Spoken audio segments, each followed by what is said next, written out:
So I know earlier in my career, all I would hear about were the negative things that students did.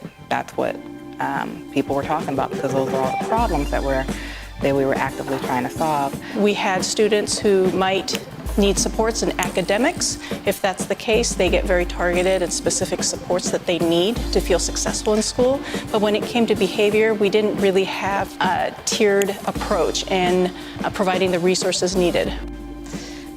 So when I think about a definition for positive behavioral interventions and supports, I think about social emotional behavioral framework to help schools organize and implement effective practice to serve all students.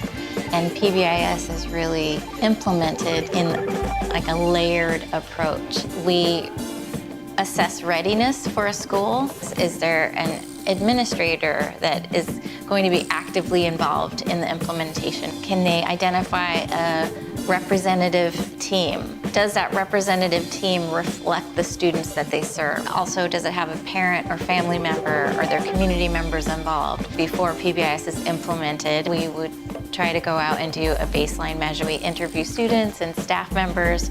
We do a walk through the school. We look at common areas. We ask people about the school-wide expectations. Students might say things like, all the no's and the don'ts that you're not supposed to do.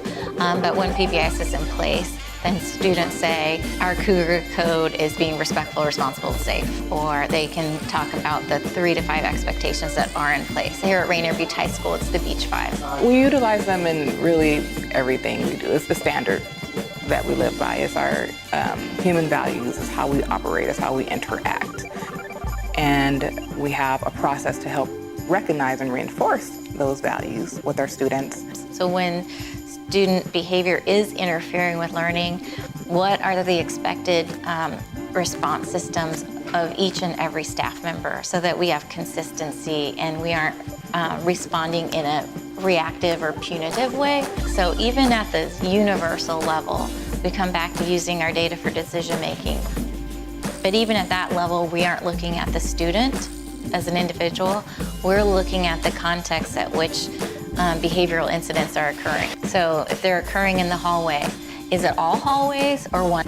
Drilling into data and getting a precision statement of saying 50% of our referrals are coming from the east hallway right after lunch. We think it's really related to getting peer attention and avoiding class time.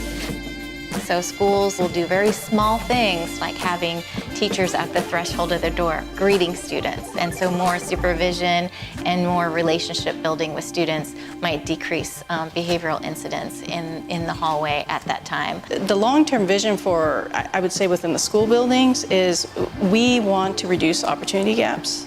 We want to make sure that each of our learning environment provides equitable access to resources and supports that kids and adults need.